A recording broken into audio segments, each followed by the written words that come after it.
हाय, welcome back. आज हम सीखेंगे Microsoft Office Excel. Microsoft Office Excel में सीखेंगे insert formulas, formulas auditing.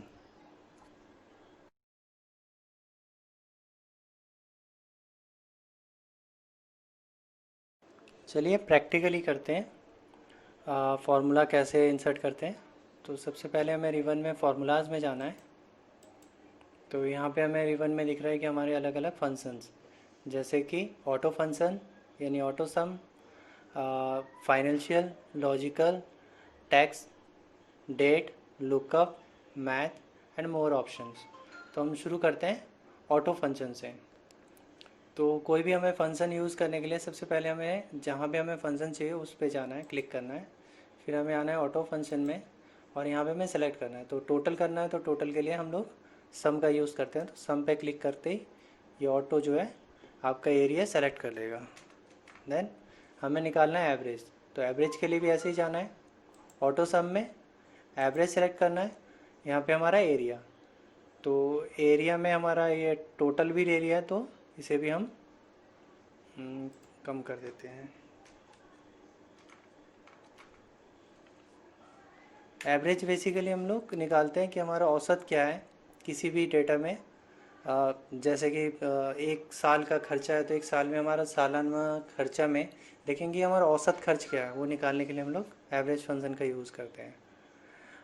Count function का यूज करते हैं हम लोग। किसी भी नंबर लिस्ट में देखना चाहते हैं कि कितने रिकॉर्ड में कितने नंबर एंट्री है, तो उसको चेक करने के लिए काउंट फंक्शन का यूज़ करते हैं। तो हम लोग यहाँ पे फिर से वही जाएंगे, काउंट सेलेक्ट करेंगे, काउंट नंबर, और यहाँ पे भी एरिया हम लोग चेंज करेंगे।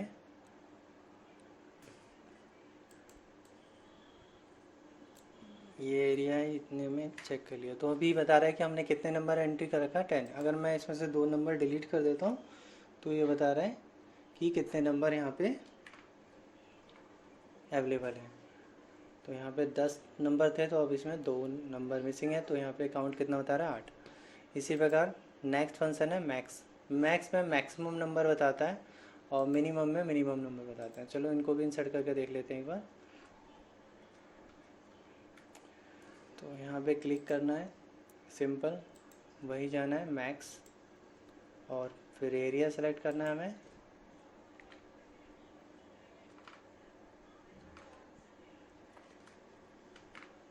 यहाँ पे आ गया मैक्सिमम नंबर, यानी हाईएस्ट नंबर क्या है, इन नंबरों में सबसे हाईएस्ट 99 है। ऐसे ही अगर मिनिमम नंबर देखना तो सेम यहाँ पे ऑटो फंक्शन में आना है और यहाँ पे सेलेक्ट करना है मिनिमम, और यहाँ पे भी हमें एरिया सेट करना है। तो एरिया सेट कर दिया। ये एरिया बता रहा है कि C1 से लेकर C10 तक जो एरिया है उसमें हमें देखना है कि मिनिमम नंबर क्या है। तो यहाँ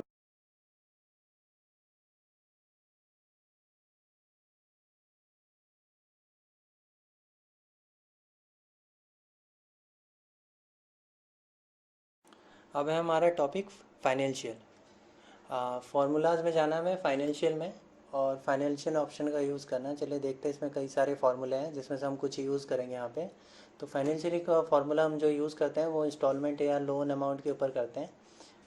तो जैसे कि यहाँ पे एक अमाउंट दे रखा है लोन अमाउंट, और उसके ऊपर पर मंथ उसका कितना इंटरेस्ट वो पे करेगा जो लोन लिया है उस अमाउंट पे, और वो कितने टाइम के लिए, यानी ड्यूरेशन क्या है उसकी लोन का। तो लोन चुकाने का ड्यूरेशन उसका 4 साल है, और पर मंथ वो 7% के हिसाब से इंटरेस्ट देगा 1 लाख रुपए के ऊपर। तो हम निकालते हैं उसका पर मंथ इंस्टॉलमेंट। तो यहाँ पे हमें क्लिक करना है, सबसे जहाँ हमें अमाउंट निकालना है तो वहाँ पे क्लिक करके फाइनेंशियल में जाना है, और यहाँ पे हमें सेलेक्ट करना है पीएमटी। तो यहाँ पे हम सेलेक्ट कर लेते हैं पीएमटी। पीएमटी में हमें पुट करना है रेट, कितना रेट है पर मंथ। उसके बाद है कितने महीने के लिए या कितने साल के लिए। तो यहाँ पे हमने एनुअल डाल रखा है, तो इंटू 12, क्योंकि हम पर मंथ का निकाला तो यहाँ पे इंटू 12 कर देंगे। नेक्स्ट, कितना वैल्यू हमने लोन लिया है, लोन अमाउंट सेलेक्ट करना है, पीवी यानी लोन अमाउंट। तो हम लोग लोन अमाउंट हमारा 1 लाख है, हमने सेलेक्ट करना है और ओके कर देना है। इस प्रकार उसको पर मंथ इंस्टॉलमेंट कितना चुकाना है वो आ गया। चाहे वो 7% के हिसाब से या 2% के 5% के, जो भी परसेंटेज के हिसाब से वो लोन लिया है। इसी प्रकार अगर मुझे निकालना है कि ये जो टोटल अमाउंट इंस्टॉलमेंट का बना है, इसमें कितना अमाउंट वो ब्याज भर रहा है, कितना अमाउंट उसको ब्याज भरना है। तो वो अमाउंट निकालने के लिए हमें फिर से जाना है फाइनेंशियल में। यहाँ पे सेलेक्ट करना है आई पी एम टी ये रहा ऑप्शन। यहाँ पे अब पूछ रहा है रेट, तो हम पर मंथ कितना दे रहे हैं, 7%। और कितने महीने का निकाल रहे हैं हम, 1 महीने का, तो पर मंथ यानी 1। अब ड्यूरेशन है यहाँ पे 4 साल, तो 4 × 12। और अमाउंट कितना है, वो है 1 लाख, तो उसको भी सेलेक्ट कर लेते हैं।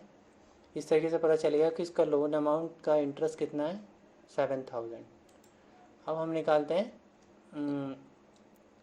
कि प्रिंसिपल अमाउंट क्या है, कितना अमाउंट प्रिंसिपल चुकाएगा है। तो हम फिर से जाते हैं फाइनेंशियल में, और यहाँ पे हमें फार्मूला सिलेक्ट करना है PPMT। तो यहाँ पे सर्च करते हैं PPMT, मिल गया हमें PPMT। यहाँ पे भी बता रहा है रेट सेलेक्ट करना है, तो रेट पर मंथ के लिए 1, और कितने ड्यूरेशन के लिए, 4 साल के लिए, तो 4 × 12, 4 × 12। और उसके बाद टोटल अमाउंट कितना है, 1 लाख, इसको सेलेक्ट कर लेंगे। तो इस प्रकार हमारा अमाउंट आ गया है कि हमने कितना पर मंथ चुकाना है, कितना इंटरेस्ट है, और कितना उसका प्रिंसिपल अमाउंट है। तो अगर हम इसे चेक कर सकते हैं चेंज करके, अगर मुझे 5% इंटरेस्ट देना, तो 5% के हिसाब से वो महीने का कितना चुकाएगा, या कितना इंटरेस्ट जा रहा है, तो वो हम देख सकते हैं 2% के बेस पे या 4% के बेस पे, टाइम ड्यूरेशन के बेस पे, वो हम देख सकते हैं। तो फाइनेंशियल टॉपिक हमारा ख़त्म हुआ।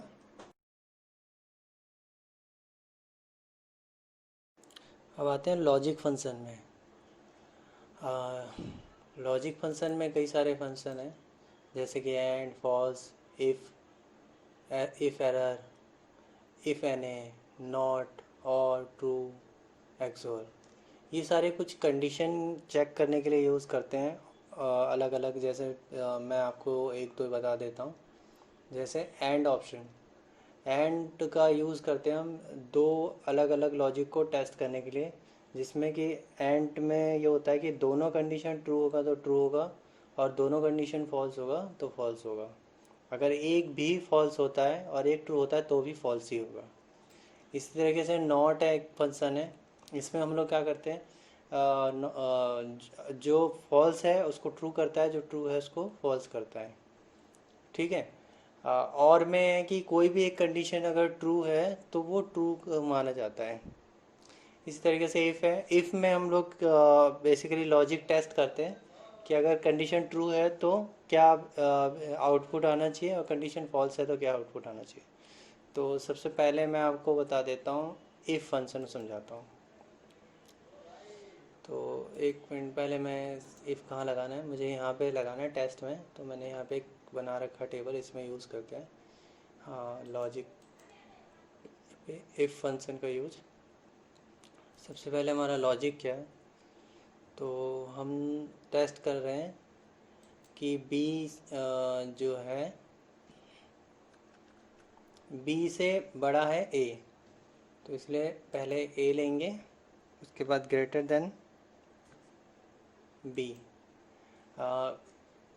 जो हमेशा टेस्ट करते हैं कंप्यूटर में, तो जो राइट हैंड का होता है, राइट हैंड को लेफ्ट हैंड के साथ कंपेयर करते हैं। जैसे कि यहाँ पे किया, यहाँ पे हम बी के साथ कंपेयर कर रहे हैं। बी ये है, बी ग्रेटर देन ए, यानी बी से बड़ा है ए। अगर ये कंडीशन ट्रू होगा तो क्या होगा, तो हम लिखेंगे ए इज़ ग्रेटर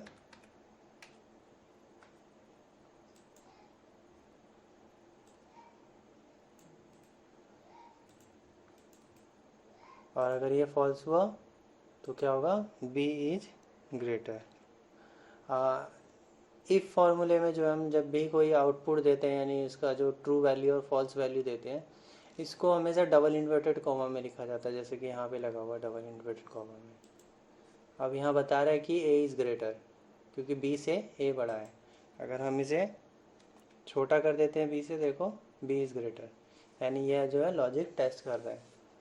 इसी तरीके से अगर मैं आपको एंड फंक्शन बताऊं तो सिंपल है, यहाँ पे एंड लिखिए या आप यहाँ के चेक कर फार्मूला सेलेक्ट कर लीजिए, और यहाँ पे आपको दो लॉजिक लगाना है। तो मैं पहले लॉजिक में कह रहा हूँ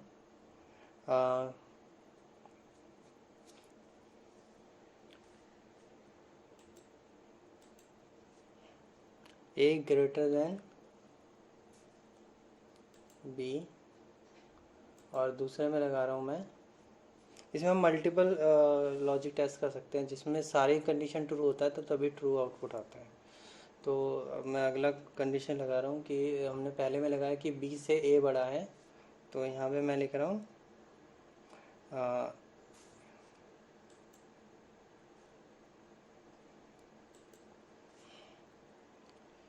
ए लेस देन बी।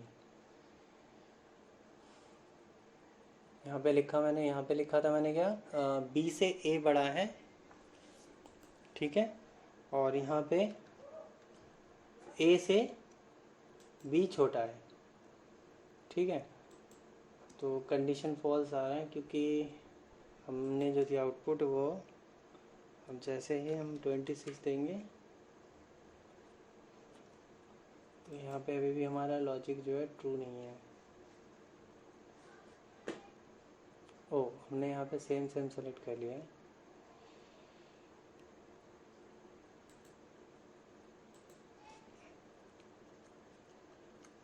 इन चीज़ों का भी ध्यान रखना होता है कि हम सही सेलेक्ट कर रहे हैं कि नहीं।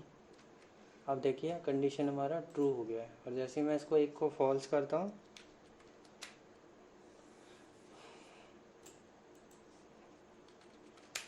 फॉल्स तो फॉल्स, क्योंकि ए छोटा है और बी बड़ा है, हमने कहा कि ए बी से बड़ा है, तो इसलिए यहाँ पे फॉल्स आ गया, ठीक है। अगर मैं आपको इफ़ फंक्शन को समझाता हूँ, इफ़ फंक्शन का यूज़ करके हम लोग यहाँ पे एक ग्रेड बना के दिखाना चाहता हूँ मार्कशीट में। तो ग्रेड कैसे बनाते हैं, ग्रेड के फॉर्मूला बनाने के लिए हम लोग सबसे पहले इफ़ फंक्शन का यूज़ होता है। तो मैंने एक लॉजिक टेबल बनाया, कंडीशन डाली यहाँ पे कि अगर जो ये मार्क्स है ये 75 से ग्रेटर होगा तो ट्रू वैल्यू ए होगा, और अगर फॉल्स वैल्यू होगा तो एक इफ़ कंडीशन और चेक करेगा। सेकंड इफ़ कंडीशन में हम ये देंगे कि अगर 60 से ग्रेटर होगा तो बी आए, और नहीं तो अगर फॉल्स होता है यानी 60 से कम वैल्यू होता है तो ये इफ़ चेक करेगा। और इसी प्रकार फिर इस इफ़ में अगर हमने डाला है कि अगर मार्क्स हमारा 45 या 45 से ज़्यादा होगा तो सी आएगा, और अगर ये फॉल्स होता है तो सेकंड कंडीशन चेक करेगा, ये वाली इफ़ में आएगा। और इस फॉल्स वैल्यू में हमने एक इफ़ डाला है कि अगर मार्क्स 33 या 33 से ज़्यादा है तो तो कंडीशन ट्रू होगा तो डी आएगा, और फॉल्स होगा तो ई आएगा। तो इसको हम एक फार्मूले के तौर पे तैयार करते हैं, ठीक है। तो यहाँ पे लगाना है आपको एक सिंपल इक्वल, फिर यहाँ पे लिखना है आपको इफ़ के बाद आपको सेलेक्ट करना है मार्क्स, फिर हम लगाएंगे अपना कंडीशन जो हमने बनाया है, ग्रेटर इक्वल 75 इज़ ट्रू, तो डबल इन्वर्ट कॉमा लगाना है। यहाँ देख रहे हो ना, लॉजिक के बाद कॉमा लगाना है, फिर आप आओगे ट्रू वैल्यू में, ट्रू वैल्यू लिखने के लिए डबल इन्वर्टेड कॉमा। तो ट्रू वैल्यू क्या हमारा ए, तो हमने लिखना है डबल इन्वर्टेड कॉमा के अंदर ए। फिर फॉल्स वैल्यू, यहाँ पे आ गया फॉल्स वैल्यू फिल करने के लिए कह रहा है फार्मूला, तो हम यहाँ पे एक इफ़ लगाएंगे ताकि हमारा जो ये वाला कंडीशन है ये भी टेस्ट हो सके। तो फिर से हमने मार्क्स को सेलेक्ट कर लिया, सेम मार्क्स को सेलेक्ट करना है क्योंकि एक ही मार्क्स का हम ग्रेड निकाल रहे हैं अभी। तो यहाँ पे हम देंगे 60, और अगर ये कंडीशन ट्रू हुआ तो आउटपुट आना चाहिए बी, फिर से कॉमा, और फिर से हम एक इफ़ और लगाएंगे। हाँ, फॉर्मूले में हमेशा ध्यान रखना कि कॉमा कहीं पे भी मिस ना हो। अगर आपके कॉमा कहीं पे भी मिस होता है तो आपका फॉर्मूले में एरर आ जाएगा, ठीक है। Comma, double inverted comma, bracket, हर चीज़ का आपको ध्यान रखना है फार्मूला बनाते वक्त। इफ फंक्शन का हम कई तरीके से यूज़ कर सकते हैं, जैसे मैं आपको अभी बता रहा हूँ ग्रेट यूज़ करने के लिए, आप और भी तरीके से इफ का यूज़ कर सकते हैं। तो मैं फिर से एक बार मार्क्स को सेलेक्ट कर रहा हूँ और यहाँ पे हम लोग थर्ड वाला सेलेक्ट करेंगे अब, ग्रेटर इक्वल 45, ट्रू वैल्यू होगा इस बार सी, और फॉल्स वैल्यू में हम फिर से एक इफ लगाएंगे और फिर अगला वाला लेंगे हम कंडीशन 33 वाला। तो यहाँ पे हम मार्क्स को फिर से सेलेक्ट करेंगे और greater equal 33 comma true value क्या है हमारा इस बार डी, और फॉल्स वैल्यू क्या है, फॉल्स वैल्यू में हमने रखा है ई, तो फॉल्स वैल्यू यू, ई हो गया। अब ब्रैकेट क्लोज, एक एक करके ब्रैकेट क्लोज कर दो, सारे ब्रैकेट क्लोज हो गए। ये हमारा देखो सी आ रहा है क्योंकि ये 45 से ग्रेटर है और 60 से लो है, तो इसलिए अगर ये 61 होता या 60 होता तो बी ग्रेड आता, वही 75 या 75 से ग्रेटर होता तो ये आता। इसी तरीके से अगर ये 33 से बिलो होता तो ये आता। तो हमारा ये काम कर रहा है। अब आते हैं, सम करना बताया था, सम का मैं फॉर्मूला बताता हूँ आपको। इक्वल सम, ब्रैकेट स्टार्ट करना है, रेंज सेलेक्ट करना है कि हम कहाँ से लेकर कहाँ तक जोड़ना चाहते हैं, और ब्रैकेट क्लोज। तो हमारा रिजल्ट भी आ रहा है कि पास फेल क्या है, और परसेंटेज डिवीज़न सब कुछ आ रहा है। तो मैंने भी सारा इफ फंक्शन का ही यूज़ किया है, आप भी इसी तरीके से इफ फंक्शन का यूज़ करके कई तरह के फंक्शन बनाने में यूज़ कर सकती हो।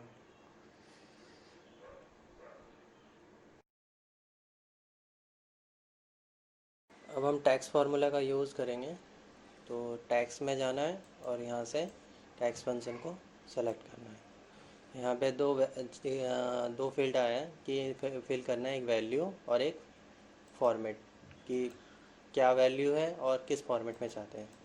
तो वैल्यू सेलेक्ट करते हैं, ये डेट, और ये डेट जो है मुझे डेट में चाहिए डीडी में, कि कौन सी तारीख है, 1 तारीख, 2 तारीख, 3 तारीख, तो वो डीडी में चाहिए मुझे, 2 डिजिट का होना चाहिए। तो डीडी लिख दिया है। जैसे ओके करेंगे तो हमारा डीडी आ गया। इसी प्रकार अगर मुझे मंथ चाहिए तो सेम, या तो आप ऊपर से वहाँ से इंसर्ट कर लो, या यहाँ पे लिखो TEXT text, bracket start, date select करना है, फिर कॉमा लगाना है, और फिर आपको सेलेक्ट करना है कि किस टाइप में चाहिए। तो यहाँ पे मुझे में चाहिए, डबल इन्वर्टेड कॉमा के अंदर लिखना है, और करते ही आपका मंथ का नेम आ गया। इसी प्रकार मुझे ईयर चाहिए, यहाँ पे भी मैं लिखूँगा टेक्स्ट, टैब, डेट, फिर कॉमा।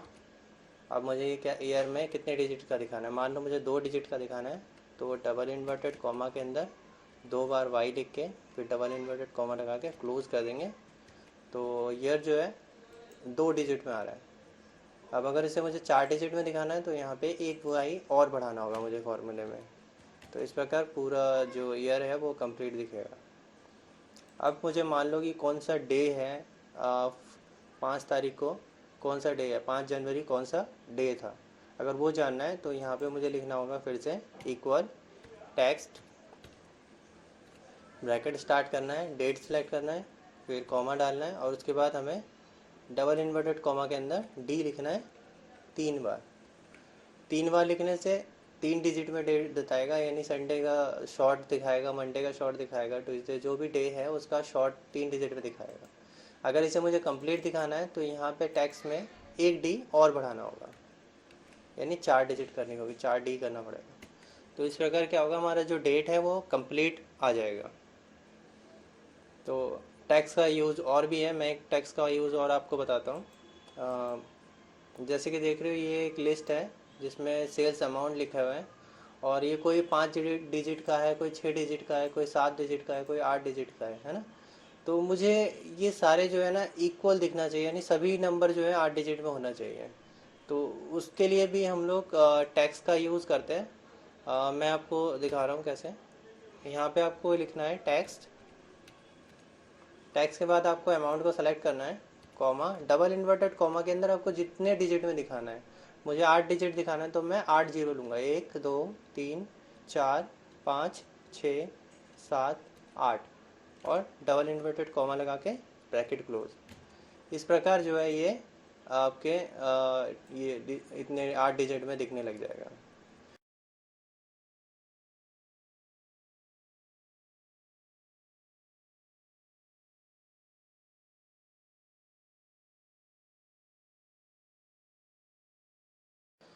अब आते हैं डेट एंड टाइम के फंक्शन में।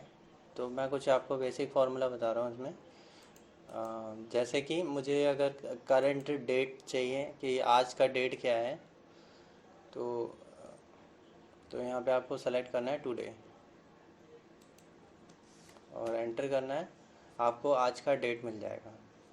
मान लो आपको आज का डेट और टाइम चाहिए, तो आप यहाँ पे एक फंक्शन और है नाउ,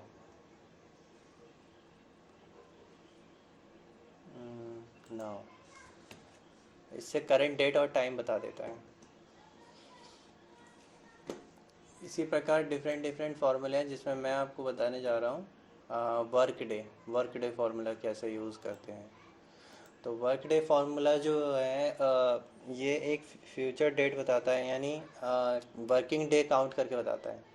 मान लो कि मैंने अमेज़ोन से कुछ ऑर्डर किया है इस डेट पे और वो कहा कि वो 45 वर्किंग डे में पहुँचेगा। अब 45 वर्किंग डे यानी वो दिन जो वर्किंग डे में काउंट होता है, यानी मंडे टू फ्राइडे जो होता है वर्किंग डे होता है। तो उसके हिसाब से ये काउंट करके बताएगा कि वो डेट कौन सा होगा। और ये है हॉलीडे लिस्ट कि इन डेटों के बीच में आने वाली ये हॉलीडे, तो इनको भी वो हटाएगा और उसके बाद बताएगा कि कितने तारीख को वो सामान पहुंचेगा। तो यहाँ पे हम लिखते हैं वर्क डे फार्मूला को सेलेक्ट करना है, ठीक है।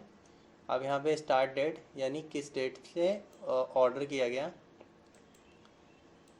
एंड डेट डेज कितने डे में पहुंचने वाला है, तो वो मैंने डे सेलेक्ट कर लिया। और यहाँ पे कह रहा है हॉलीडे सेलेक्ट करो, तो हॉलीडे हमारे जितने भी है सारे एक साथ सेलेक्ट करना है। करने के बाद ओके करना है। इस प्रकार ये एक डेट बता देगा।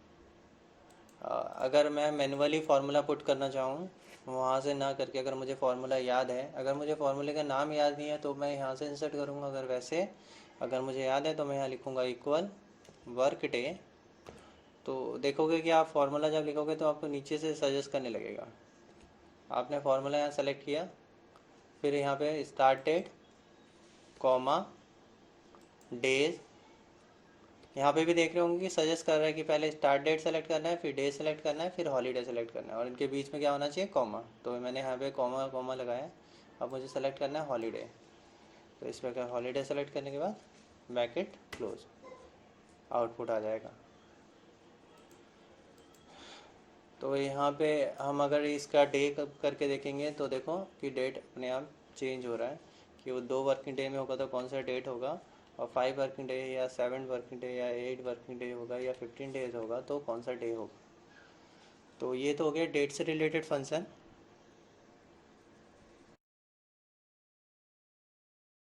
अब हम लुकअप फंक्शन सीखेंगे। तो वो लुकअप फंक्शन यहाँ पे आप देख रहे हो कि अलग अलग फार्मूला है लुकअप के, जिसमें से मैंने कुछ सेलेक्टेड फार्मूला मैं आपको बताने जा रहा हूँ। जैसे कि B lookup, H lookup, index और मैच फार्मूला। ठीक है, इनका यूज़ क्या है, कैसे इनको यूज़ करते हैं, किस किस प्रकार ये हमारे काम में आता है ये मैच फंक्शन या लुकअप फंक्शन, तो उसके बारे में जानते हैं ना। तो मैंने दोनों तरीके से यहाँ से ड्रॉप डाउन से कैसे सेलेक्ट करके आप यूज़ कर सकते हो, या ये मैनुअली जैसे मैंने फार्मूला आपको देखने के लिए लिखने के लिए रखा है सामने, इस तरीके से भी यूज़ कर सकते हैं हम लोग मैनुअली फार्मूला। तो मैं आपको बता रहा हूँ वी लुकअप के थ्रू कि एक कंप्लीट टेबल कहीं से अगर किसी डेटा में से उठाना है तो कैसे उठा सकते हैं, टेबल को कैसे देख सकते हैं। तो वी लुकअप में जाना है, यहाँ पे आना है लुकअप वैल्यू। तो लुकअप वैल्यू मेरा टेबल है ये, तो मैं यहाँ पे टेबल को सेलेक्ट करूँगा। टेबल का पहला वैल्यू को कहाँ से मुझे चाहिए, सीरियल नंबर से। तो पहला लुकअप वैल्यू हो गया सीरियल नंबर। सेकंड कह रहा है कि टेबल एरे सेलेक्ट करना है, तो टेबल एरे हमारा यहाँ पे टेबल एरे है, तो मैं यहाँ से टेबल एरे सेलेक्ट कर लेता हूँ कि मुझे कितना एरिया टेबल दिखाना है। तो मैंने यहाँ पे कुछ 100 रिकॉर्ड का डेटा सेलेक्ट करूँगा।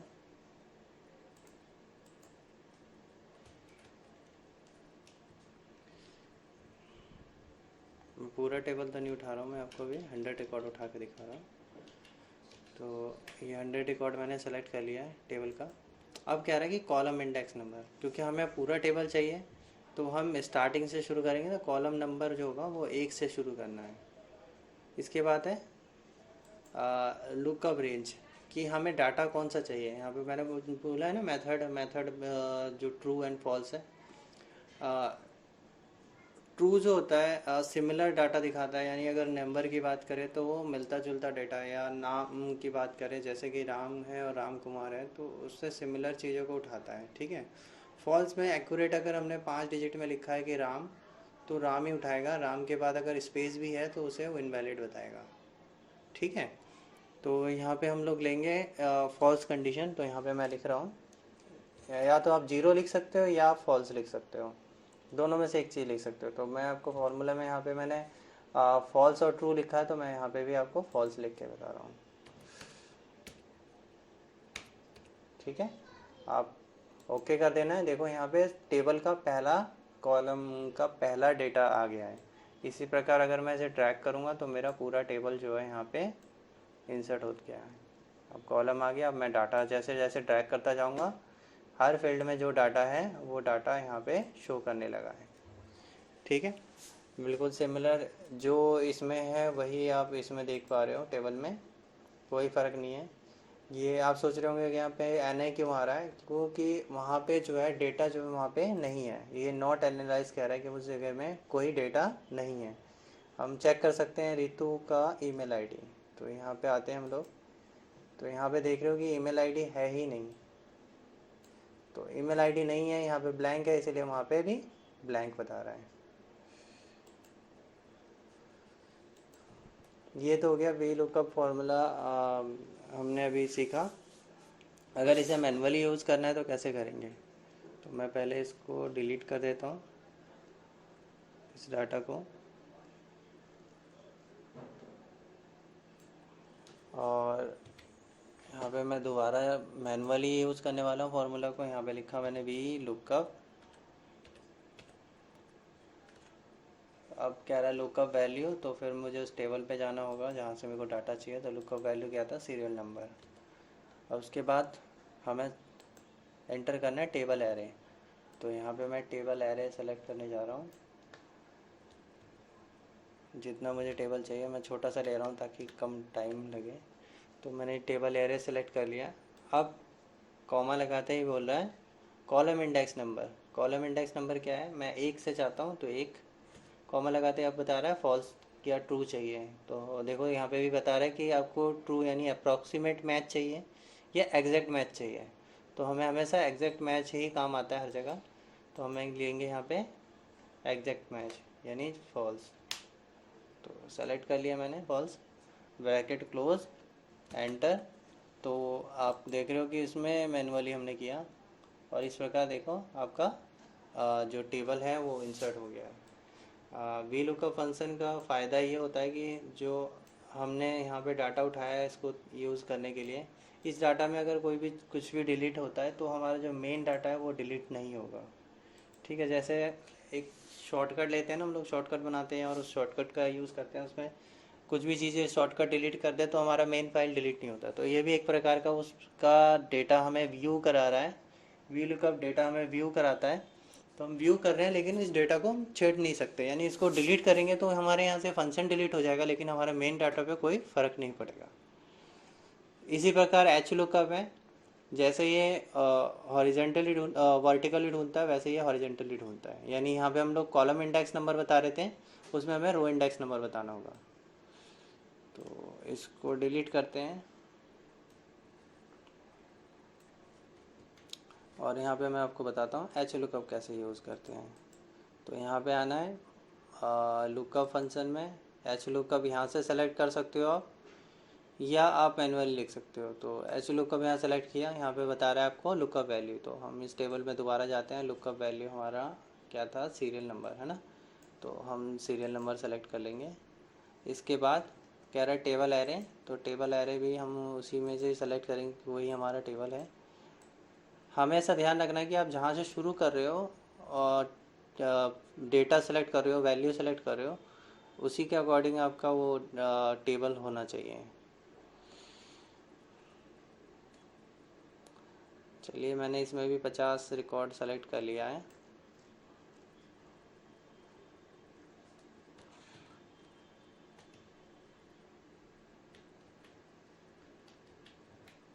ठीक है, 50 रिकॉर्ड सेलेक्ट हो गया। अब आ रहा है, पूछ रहा है रो इंडेक्स नंबर कि किस रो से शुरू करना चाहते हैं। तो मैं पहला रो से शुरू करना चाहता हूँ, क्योंकि डेटा मुझे पहले रो से ही चाहिए, तो यहाँ पे वो आ गया।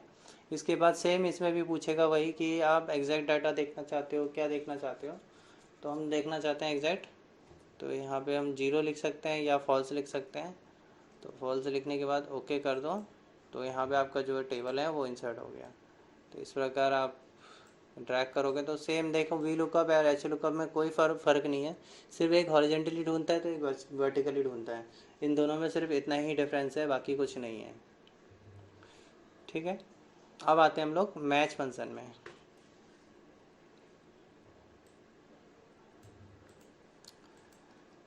मैच फंक्शन जो होता है किसी भी डेटा का, किसी भी एरे, जैसे कि ये मान लीजिए एक एरे है। ठीक है, ये एक एरे है और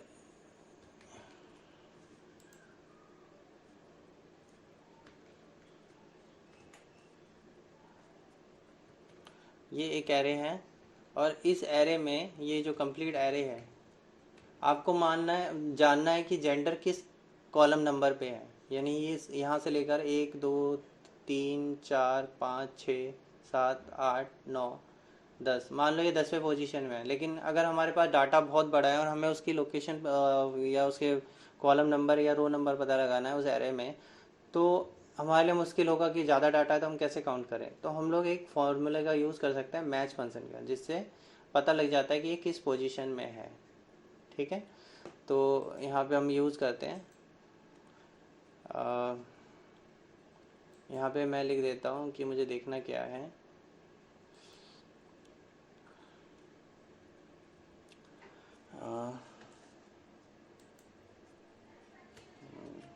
नेम,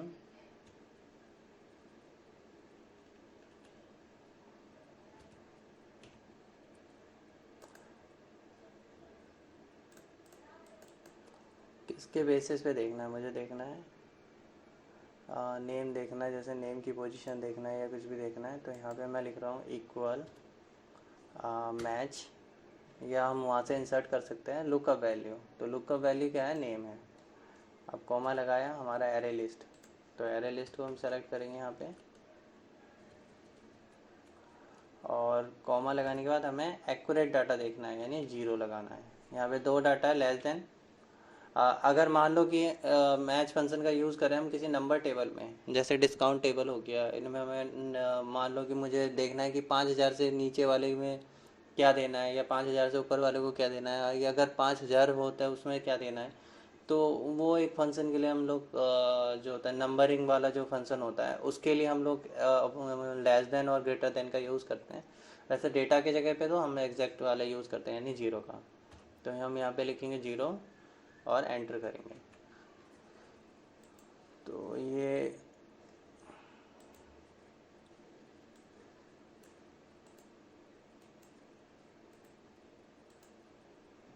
अब हम यहाँ पे इसको पेस्ट कर देते हैं पहले। यहाँ पे ये एरर आ रहा है कि NA आ रहा है। क्यों NA आ रहा है, क्योंकि इस लिस्ट में नेम नाम का कोई डेटा जो है वो नहीं है। अगर हम यहाँ पे डालें जेंडर, क्योंकि मैच नहीं कर रहा है तो कहाँ से आएगा। अब यहाँ डालें जेंडर,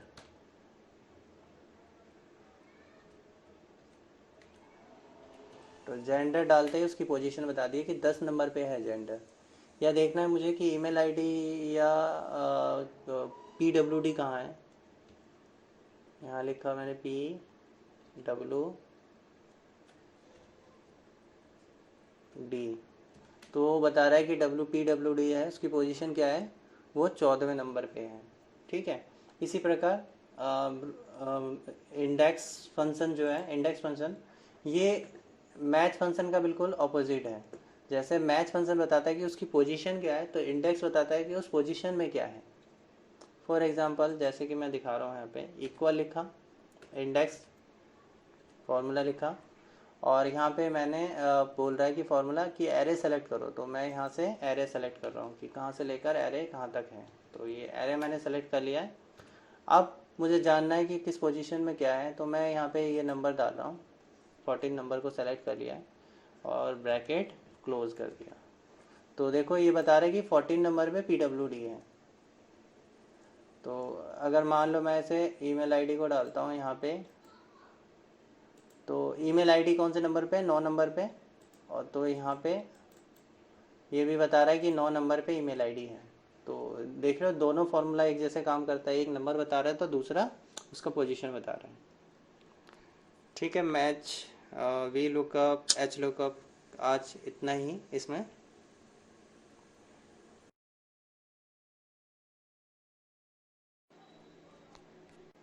अब हमारा अगला टॉपिक है मैथ एंड ट्रिक।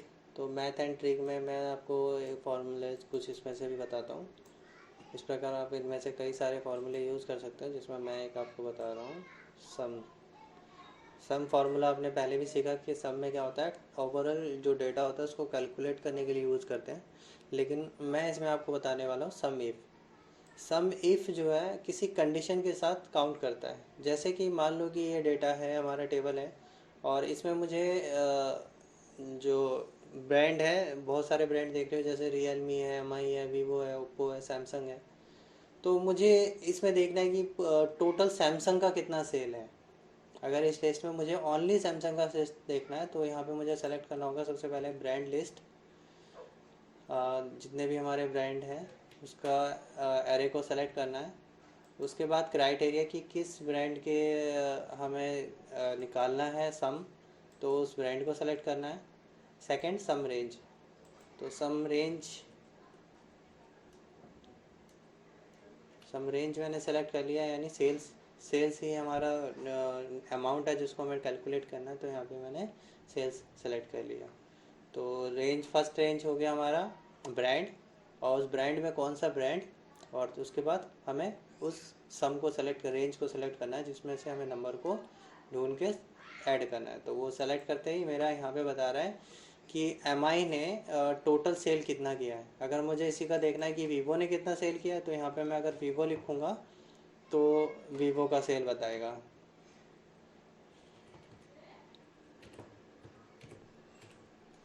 तो एकदम देखो वीवो का लिखा तो वीवो का आ गया। अगर मुझे अब देखना है कि वीवो ने सेकंड क्वार्टर में कितना सेल किया है, तो यहाँ पे एक फॉर्मूला और है सम इफ्स, यानी एक से ज़्यादा कंडीशन के साथ आप डेटा को काउंट करा सकते हो। सम इफ्स, यहाँ पे आपको सेलेक्ट करना है सम रेंज। सबसे पहले क्या रहा है, सम रेंज सेलेक्ट करना है। तो रेंज, सम रेंज कौन है, ये सम करना है हमें, तो इसलिए सबसे पहले हम इसको सम रेंज को सेलेक्ट करेंगे।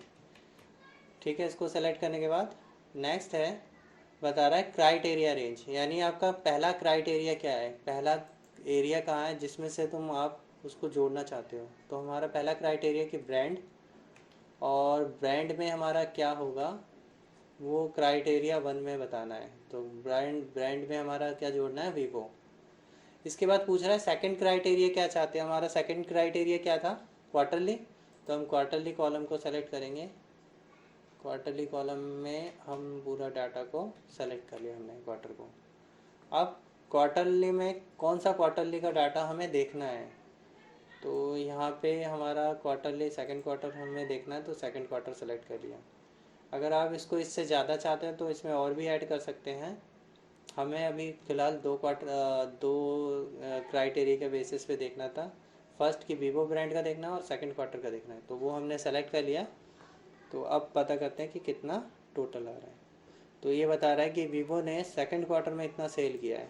अगर देखिए फर्स्ट क्वार्टर में तो इतना, अगर देखिए थर्ड क्वार्टर में तो इतना, और फोर्थ क्वार्टर में देखो तो इतना अमाउंट का सेल किया है। तो ये दिखा रहा है कि कितना कितना सेल हुआ है।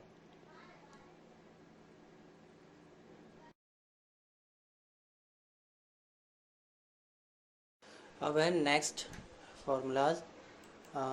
इसमें हम मोर फंक्शन में देखते हैं क्या क्या फंक्शन है। तो यहाँ पे बहुत सारे फंक्शन हैं जिसमें हम लोग जाएंगे स्टैटिक में। स्टैटिक में मैंने ये एवरेज आपको बताया था कि ये किसी भी डाटा का औसत निकालने के लिए। इसी प्रकार एवरेज इफ औसत निकालना है लेकिन किसी कंडीशन के साथ, जैसे हमने इसमें मैथ में पढ़ा था कि हमने जैसे सम इफ़ का फंक्शन यूज़ किया था ना, कि मुझे सिर्फ सैमसंग का ही या वीवो का ही एवरेज निकालना है। तो सेम हम एवरेज इफ़ का यूज़ करते हैं। और एवरेज इफ्स जो है ये होता है, जैसे हमने कहा कि दो कंडीशन के साथ निकालना है कि मुझे सैमसंग या वीवो का ही निकालना है लेकिन फोर्थ क्वार्टर का एवरेज से निकालना है। तो उसके लिए हम लोग यूज़ करते हैं एवरेज का। नेक्स्ट है कि मैं इसमें एक फार्मूला आपको नया बताने जा रहा हूँ काउंट इफ़ का। तो काउंट इफ़ फार्मूला यूज़ करने से पहले मैं अपने प्रैक्टिकल शीट में आता हूँ। और यहाँ पे आप टेबल देख रहे हैं जिसमें हमने लिखा है कि मेल और फीमेल कितने हैं ये पता करना है। कास्ट वाइज यानी एससी मेल कितने हैं, एसटी मेल कितने हैं, ओबीसी मेल कितने हैं, इसी प्रकार फीमेल कितने हैं, टोटल एससी कितने हैं, टोटल एसटी कितने हैं, टोटल ओबीसी कितने हैं, देखा जाए तो टोटल मेल कितने हैं, टोटल फीमेल कितने हैं। तो ये हम एक इसमें डाटा निकालेंगे और ओवरऑल डाटा कितना है वो इस सेल में आ जाएगा। तो एक टेबल तैयार किया हमने, अब हम इसमें काम करते हैं। तो मैं सबसे पहले आपको एक सिंपल डाटा बताता हूँ कि ये वाला निकालना है। अगर मुझे मान लो कि टोटल मेल कितने हैं, टोटल फीमेल कितने हैं, तो इसके लिए मुझे यहाँ आना होगा स्टैटिस्टिक में। यहाँ पे मुझे सेलेक्ट करना होगा काउंट इफ़ और रेंज सेलेक्ट करना है। तो हम लोगों ने अभी देखा कि फ़ीमेल सेलेक्ट करना है, तो फीमेल का रेंज सेलेक्ट करते हैं। तो यहाँ पे हमारा डेटा है जेंडर। तो जेंडर वाला हम कॉलम पूरा सेलेक्ट कर लेंगे।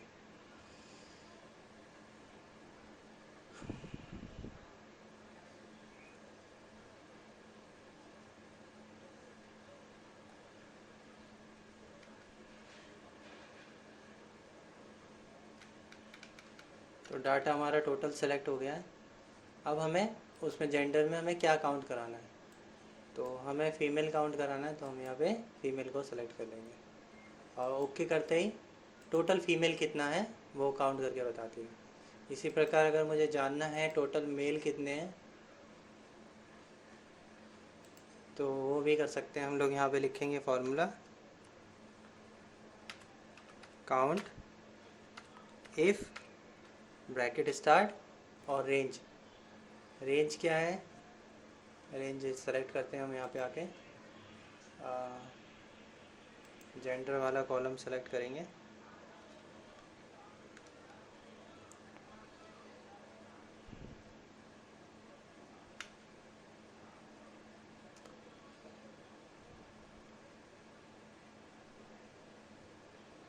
इस प्रकार डाटा सेलेक्ट करना है, पूरा डाटा सेलेक्ट हो रहा है। डाटा हमारा काफ़ी बड़ा है क्योंकि जब आप वर्क करोगे तो आपको डाटा इसी प्रकार ज़्यादा ही डाटा मिलेगा, शॉर्ट डाटा नहीं मिलेगा। तो यहाँ पे हमने सेलेक्ट कर लिया। इसके बाद कॉमा लगाना है। उसके बाद हमें सेलेक्ट करना है कि हम क्या काउंट कराना चाहते हैं। तो हम काउंट कराना चाहते हैं मेल, तो मेल को सेलेक्ट कर लिया और एंटर करते बता दे रहा है टोटल मेल और टोटल फीमेल कितने हैं। अब हमें पता लगाना है कि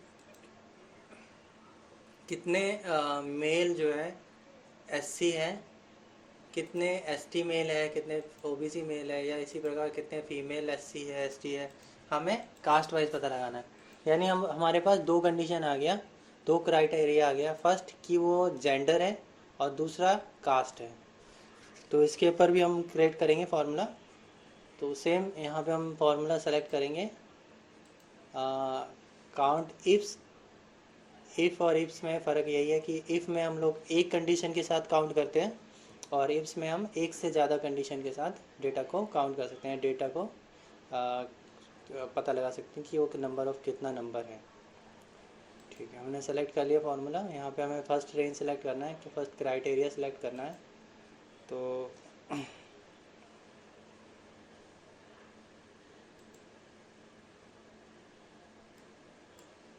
यहाँ पे मैंने रेंज सेलेक्ट कर लिया है।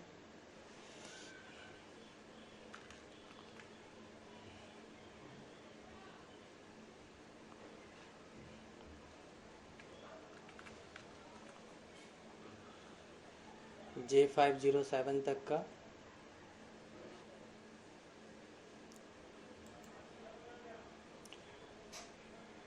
J508 से लेकर J507 तक का डाटा सेलेक्ट कर लिया मैंने। अब हमारा क्राइटेरिया क्या है? क्राइटेरिया क्या है? हमने जेंडर सेलेक्ट किया था तो इसमें जेंडर सेलेक्ट कर लिया। अब second criteria range, second criteria range हमारा है कास्ट। तो कास्ट देखते हैं, कास्ट हमारा कहाँ है? SC ST PWD social category, ये है हमारा कास्ट सोशल कैटेगरी। तो ये K8 से लेकर कहाँ तक है? K507 तक। तो ये रेंज सेलेक्ट हो गया हमारा।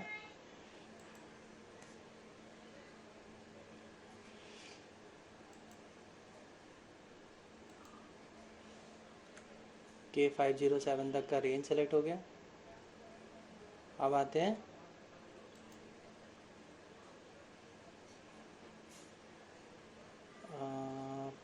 फॉर्मूले में कुछ मिस्टेक हो गई है, दोबारा इसको सेलेक्ट करते हैं ज़रा, दोबारा फार्मूला इंसर्ट करते हैं। यहाँ पे लिखते हैं काउंट इफ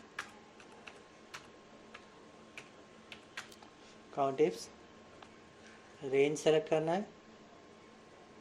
तो मैं रेंज सेलेक्ट कर लेता हूँ यहाँ पे जेंडर का, जितना भी रेंज है, जितना डाटा है वो टोटल डाटा सेलेक्ट करना है हमें।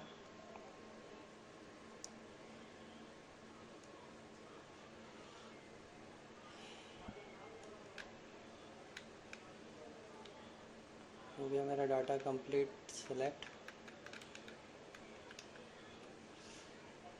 ठीक है, नेक्स्ट क्राइटेरिया वैल्यू, क्या काइंड हम लोग क्राइटेरिया है वहाँ दे रहे हैं, वो है जेंडर मेल।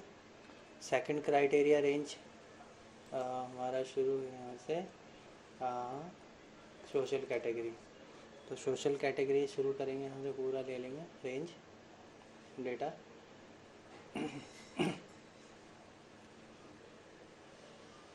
इस प्रकार ये हमारा काउंट कर देगा कि कितने SC है इसमें मेल में।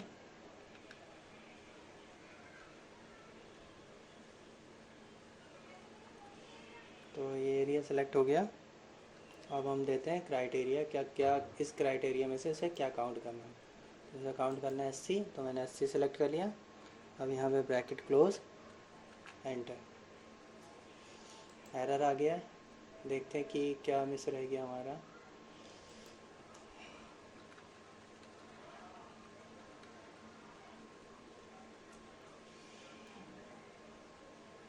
ठीक है, अभी भी एरर आ रहा है। SC क्यों एरर आ रहा है भाई? अब देखते हैं ये फार्मूला जो है एंटर करके देखते हैं कि काउंट कर रहा है कि नहीं। हाँ, काउंट कर रहा है फार्मूला। एरर एक कॉमा एक्स्ट्रा आ गया था तो हटा दिया मैंने, अब काउंट करके बताया। इसी प्रकार अगर हमें ST SC, अब देख रहे हो कि हम लोग टोटल डाटा जो 226 है उसमें से हम ये पता लगा पा रहे हैं, 2 क्राइटेरिया डाल दिया। तो अब मुझे अगर ये बाकी डाटा भी निकालना है तो मुझे कुछ चीज़ें इसमें फ़िक्स करना होगा। तो मैं आपको बताता हूँ फ़िक्स कैसे करते हैं किसी सेल को ड्रैग करने के लिए। अब जैसे मुझे ड्रैग करना है तो ये जो रेंज है, ये आप रेंज देख रहे हो क्राइटेरिया रेंज, ये मुझे फ़िक्स रखना है। तो यहाँ पे एक डॉलर का साइन लगाना होगा मुझे यहाँ पे कॉलम नेम से पहले। तो रेंज था हमारा कि J8 से लेकर J507। तो मैं इसको डॉलर के साइन के साथ इसे फ्रीज़ कर दे रहा हूँ कि ये जो रेंज है ये फ़िक्स रहेगा। इसके अलावा जेंडर यानी मेल, ये सभी के लिए कॉमन है, इसलिए इसको भी हम फिक्स कर देंगे।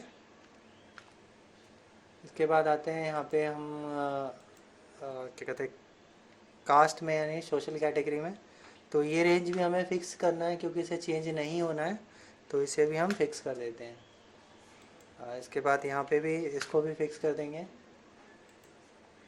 डॉलर साइन का हम यूज़ करते हैं किसी भी रेंज को फिक्स करने के लिए, किसी वैल्यू को फिक्स रखने के लिए, ताकि जब हम ड्रैग करें ड्रैग करने से हमेशा वैल्यू चेंज होता है, हर लाइन में वो वैल्यू को चेंज करता है। वो अगर नहीं चेंज करना है तो हम डॉलर साइन से फिक्स कर देते हैं। अब जैसे कि C5 क्या है, ये SC कैटेगरी। अब जब मैं ड्रैग करूँगा तो ये चेंज नहीं होगा, रेंज चेंज नहीं होगा, लेकिन SC चेंज होगा, क्योंकि इसमें अगर मैं नीचे वाले में लाऊंगा तो मुझे ST का देखना है, इससे नीचे वाले में लाऊंगा तो OBC देखना है, तो इसलिए इसको हमें चेंज नहीं करना है। तो इसे मैंने फिक्स कर दिया। अब एंटर करते हैं। अब इसे हम ड्रैग करेंगे तो देखते हैं ये हमारा टोटल आया है, टोटल डाटा आ गया है।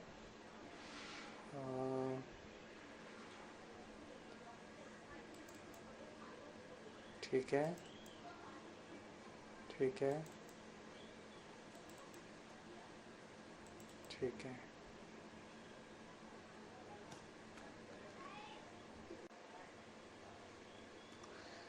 ठीक है, अब देखते हैं ये जो डाटा आया है हमारा यहाँ से यहाँ तक का, देखते हैं इसको टोटल करके। अब हमने देखा है 226 आया था हमारा, जो हमने काउंट इफ फॉर्मूले के साथ निकाला था। अब इसी टोटल को मैं यहाँ पे निकाल रहा हूँ एक बार दोबारा, और फार्मूला लगा रहा हूँ सम ब्रैकेट स्टार्ट, और ये एरिया हम टोटल करके देखते हैं क्या हमारा फार्मूला प्रॉपर काम कर रहा है। हाँ, दोनों का टोटल सेम आ गया, यानी ये फार्मूला वर्क कर रहा है। इसी प्रकार आप फीमेल का भी फार्मूला जो है लगा के आप डेटा को निकाल सकते हो। ठीक है, इसी प्रकार हम इसमें भी फार्मूला लगा लेंगे और इसे भी ड्रैग कर देंगे इस प्रकार इसमें भी। अब शुरू करते हैं फार्मूला ऑडिटिंग। तो यहाँ पे कुछ ऑप्शन है, जैसे कि trace precedents, trace dependents, remove arrow, show formula, error checking, evaluate formula और वॉच विंडो। तो इन फंक्शनों को जानते हैं, इनसे क्या होता क्या है। जैसे कि मैंने यहाँ पे एक फार्मूला लगाया है। अब मुझे जानना है कि ये किस से मैंने डाटा को लिया है। तो जैसे ही ट्रेस करेंगे तो ये बता देगा कि मैंने इसका और इसका यूज़ करके ये फार्मूले में आंसर लाया हूँ। ठीक है, इसको रिमूव करना है तो यहाँ पे आके रिमूव कर दीजिए। किसी भी फार्मूले को देखना है, जैसे मुझे इस फार्मूले को देखना है तो मैंने इसका कहाँ से यूज़ किया, जैसे ट्रेस पे क्लिक करेंगे तो ये बता रहा है कि मैंने इसका यूज़ किया और इन सब का यूज़ किया है। तो जैसे जैसे क्लिक करते जाओगे तो ये बताया जाएगा। चलो इनको रिमूव करते हैं। अब इसी प्रकार हम जान लेते हैं कि ये सेकंड ऑप्शन क्या है, डिपेंडेंट। जैसे मान लो कि ये नंबर्स है, मुझे जानना है कि नंबर कहाँ कहाँ यूज़ हुआ है। तो ट्रेस डिपेंडेंट में क्लिक करने पर बता देगा कि मैंने यहाँ पे इस ग्रेड बनाने में यूज़ किया है, डिवीज़न में यूज़ किया है, पास में यूज़ किया है। तो ये कहाँ यूज़ हुआ सारे बता दिए इसमें। ठीक है, इसको भी रिमूव करते हैं। तो ये रिमूव ऑप्शन जो भी हमने एरो लगाया था उसको रिमूव करने के लिए। अब आते हैं शो फार्मूला। मुझे मान लो कि कोई फार्मूला देखना है कि मैंने यहाँ पे क्या फार्मूला लिखा है, यहाँ क्या फार्मूला लिखा है, यहाँ क्या लिखा है, कोई भी फार्मूला देखना है।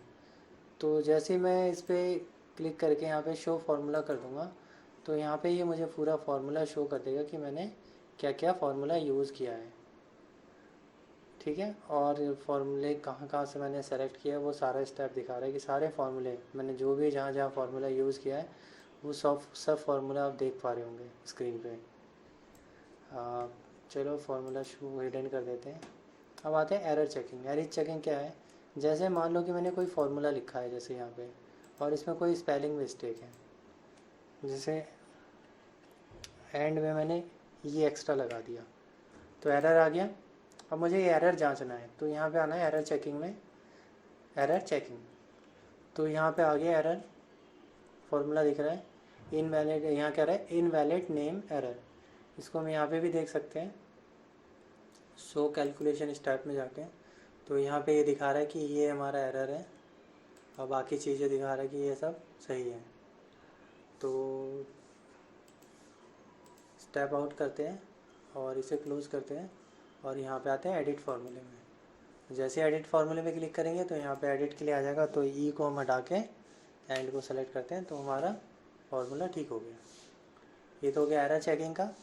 इसके बाद है इवुलेट फार्मूला। इवुलेट फार्मूला में क्या होता है कि हम फार्मूला के बारे में जानते हैं कि, तो किसी भी फार्मूला को उठा लेते हैं और इसमें क्लिक करते हैं।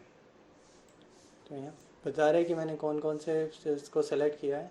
इसको स्टेप इन करेंगे तो ये बता रहा है कि मैंने सम का भी यूज़ किया है। कहाँ से?